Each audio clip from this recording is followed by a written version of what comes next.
ታዛ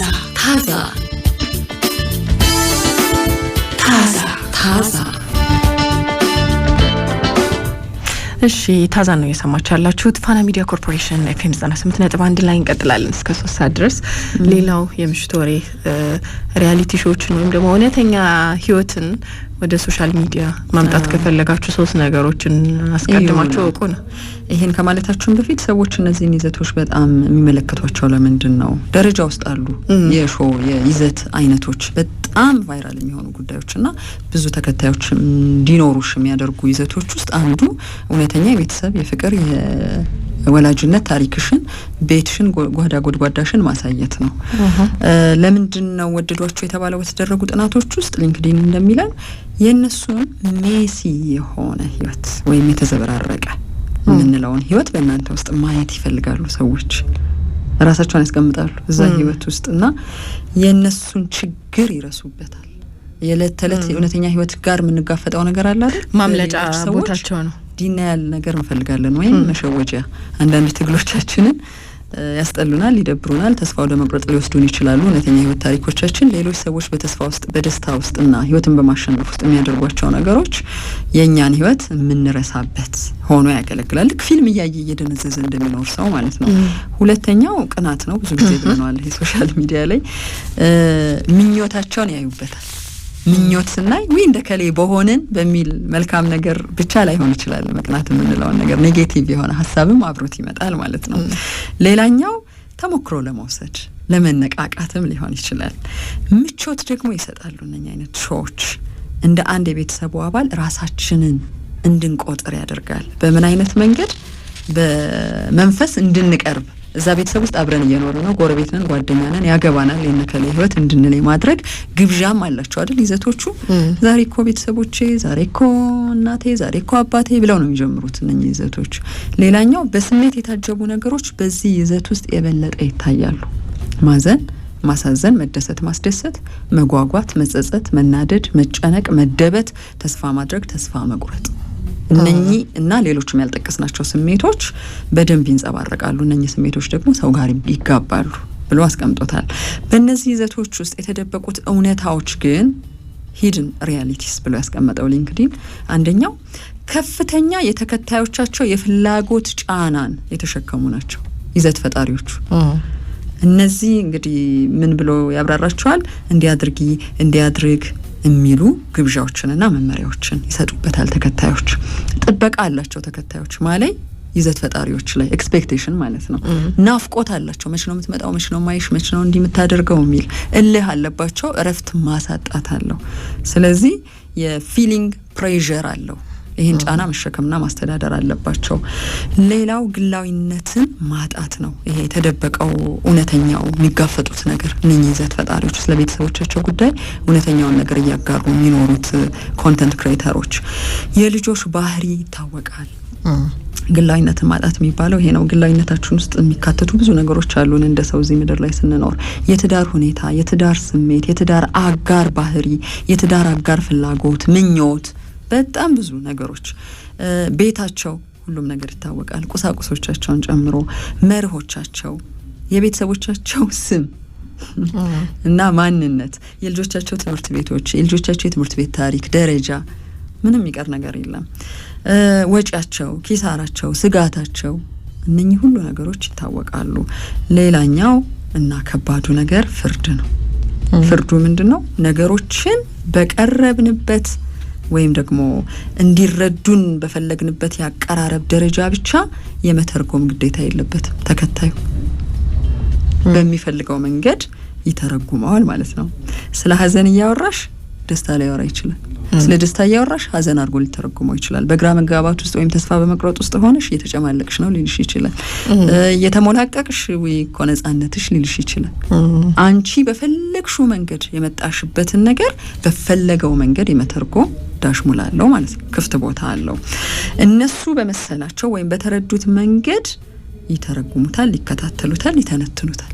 ስለዚህ ቆዳሽ ወፍራም መሆን አለበት። አዎ እንዲህ ልል ፈልጌ አይደለም፣ እንዲህ ልል ፈልጌ ነው፣ እንዲህ እኮ አላልኩም፣ እንዴት ነው የተረዳችሁት? ኧረ እባካችሁ ተውኝ፣ ከራሴ ላይ ውጡ፣ ከህይወቴ ውጡልኝ እያሉ የሚያለቅሱ የሚለማመጡ፣ ተስፋ የሚቆርጡ፣ ከዚህ በኋላ አልመጣም የሚሉ ሰዎችን አላየንም።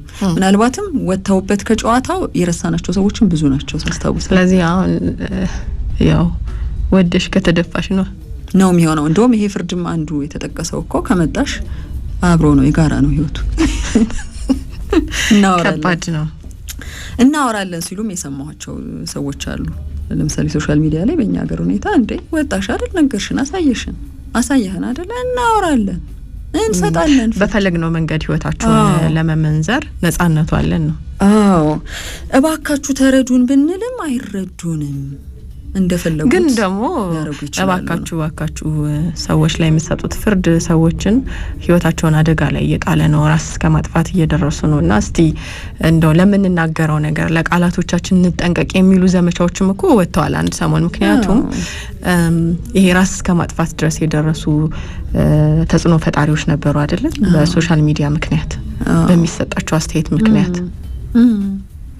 እሱም ሆኖ ደግሞ እንደዛም ዘመቻ ተቀጣጥሎ አታጭም ያኛውን ደግሞ ሳይድ ሌላ ፍርድ ላይ እስቲ እና ስለዚህ አስቀድሞ መጥፎ ማስተያየቶች ሊመጡ ይችላሉ፣ ሰዎች በፈለጋቸው መንገድ ፍርድ ሊሰጡ ይችላሉ የሚለውን አምኖበትን መግባት ያስፈልጋል።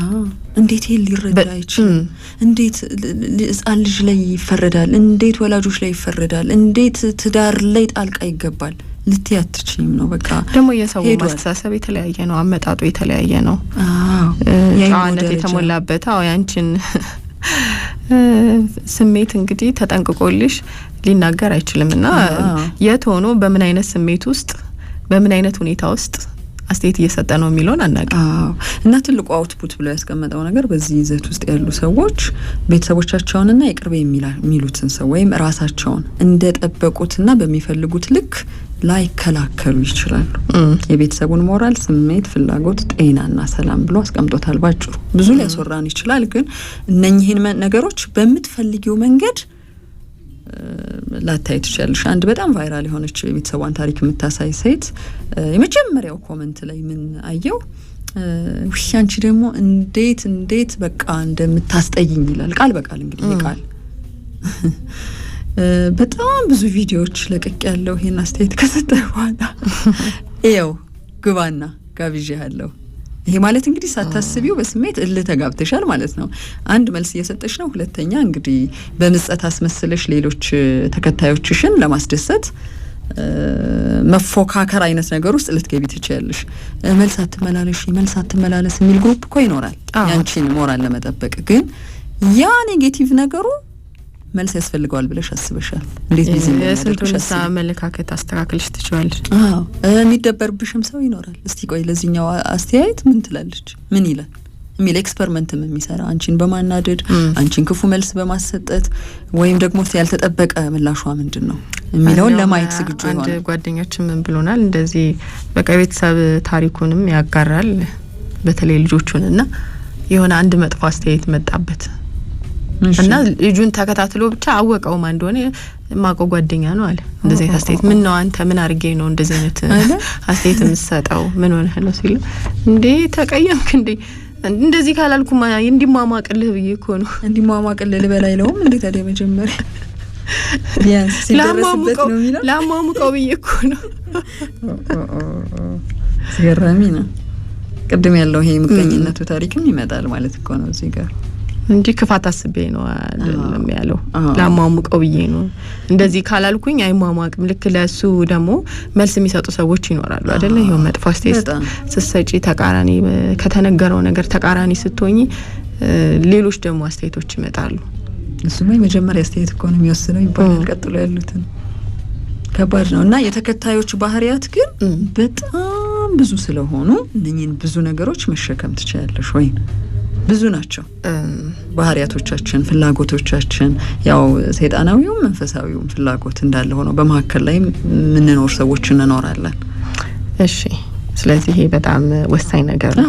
አሁንም ይሄን ኮንተንት እንደ ቀልድም ሊሆን ይችላል አንዳንድ ነገሮች ላይ የሚገቢው አይደለ? እንደ ቀልድ በቃ እንደዚህ አይነት ቪዲዮ ይታየኛል ብለሽ ታስቢና ከመኝታ ቤትሽ መቀረጽ ትጀምሪያለሽ፣ ከዛ ወደ ሳሎን ትመጫለሽ፣ ከዛ አክስትሽን ታስገቢያለሽ፣ ከዛ ጎረቤቶችሽ፣ ከዛ የትዳር አጋር ልጆች እያለ በቃ ሪያሊቲ ሾው ደግሞ ይመጣል። አንዳንድ ሰው እንደዛ እያለ ሊገባበት ይችላል። አንዳንድ ሰው ደግሞ አስቦበት ሆን ብሎ በደንብ ተዘጋጅቶበት ሊሆን ይችላል ያደረገውና ለሱ ላይም ታጥቆ ላይም ይችላል የተባለውን ነገር። ስለዚህ በጣም ጥንቃቄ አድርጎ አስቦበት መግባት ለሁሉም ነገር አውቆ ጥናቶችን አይቶ የሰዎች ባህሪን በደንብ መረዳት ችሎ አንድ ነው በቃ የሰው ባህሪ እንደው የሚደግፈኝ ብዙ ነው ብቻ አትይም። የተለያየ ሰው ነው የተለያየ ሰው ነው። አሁን በጣም በቃ የትኩረት መፈለጊያ ጊዜ ነው። ታዋቂ የምንላቸው በስራቸው አይደለ ዝነኛ የሆኑ ሰዎች ራሱ እኮ ፐርሰናል ላይፋቸውን ወደ ማሳየት መጥተዋል። ግላዊ ህይወታቸውን፣ አኗኗራቸውን፣ ቤታቸውን፣ ቤተሰባቸውን እያሳዩ ነው። ለምን የሚከፍቱት ዩቲዩብ ቻናል ላይ ቀጣይ ስራ ይዘው ሲመጡ በእንደዚህ አይነት ቪዲዮዎች አንድ የራሳቸውን ስምም በደንብ የሚገነቡበት ቦታ ነው። ከእንደገና ደግሞ በቃ ቪዲዮዎችን በለቀቁ ቁጥር እያሟሟቁት ነው ቤቱ እየዳበረ ይሄዳል። ተከታይም በደንብ እየጨመረ ይሄዳልና በጣም የግል ታሪኮች የሚታዩባቸው ሪያሊቲ ሾዎች ዝነኛ በሚባሉ አሁን ዝነኛ ሰዎች ከዚህ በፊት ግላዊ ህይወታቸው ብዙ እንዲታወቅ አይፈልጉም ነበር አይደል? ፓፓራዚ ነው የሚያሯሩት። ቤታቸው ጓዳቸው እንዲታይ ብዙም አይፈልጉም። በጣም ጥቂቶች ናቸው ያንን የሚያሳዩሽና እንደውም አንዳንድ ግላዊ ነገሮች ሲጠየቁ እሱ ይቅር ስራዬ ላይ አተኩሩ የሚሉበት ጊዜ ነበር። አሁን ግን ሁሉ ነገር እየታየ ነው። ከባድ ጊዜ ነው። በጣም ከባድና ፈታኝ ጊዜ ነው። ብዙ ሰው ሲቪል ታዋቂ ሆነዋል አለ አንድ ሰው። ሲቪል ታዋቂ ምንድነው ሲሉት ምንድነው? እሺ ግማሽ ታዋቂ ግማሽ መደበኛ ሰው ማለት ነው። ታዋቂ ካልሽ ያው ታዋቂ ነሽ አይደለ? ሲቪል የሚለውን የጨመረበት ምንድነው? ለምሳሌ በዩኒፎርም ያለ ሰውን ወይ መከላከያ ነው ወይ የሆነ መስሪያ ቤት ነው የሚሰራው ያለሽ አይደል? በዩኒፎርም የሆነ ውክልናና ሙያ ያለሽ። ሲቪል ስትባይ ግን መደበኛ ህይወትሽን መስኖር ይለሽ ግን በቃ ዝነኛ ለመሆን እየተጣጣሽ ሶሻል ሚዲያ ነው እኮ የሆነ ሰው ያቅሻል ሶሻል ሚዲያ ላይ የሆነ ቦታ ላትታወቂ ትችያለሽ። እና ሲቪል ታዋቂ ነኝ ግማሽ ታዋቂ ግማሽ መደበኛ ህይወት ማለት ነው። ያዝናናኝ ነበር እንደዛ እየሆነ ነውና የት ነው ማቀው ማለት አቺም ሆነው በቃ የሆነ ቦታ ብቻ ቪዲዮ ስክሮል ስታደርጊ የተሽሉ ሊሆን ይችላል ያን ሰውና እኔ ብዙ ያጋጠመኝ ነው እንደዛ።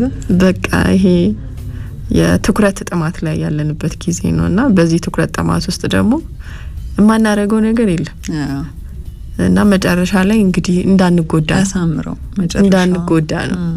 የሰው ማፋለ ከባድ ነው የሰው አፍ የሰው አይን እና በዚህ ሁሉ ነገር ውስጥ ምን ያክል በቃ ራሳችንን አዘጋጅተናል ለሚመጣው ነገር የሚለው ላይ በጣም ወሳኙ ጥያቄ ይመስለኛል። እሺ ታዛን ነው የምትሰሙት።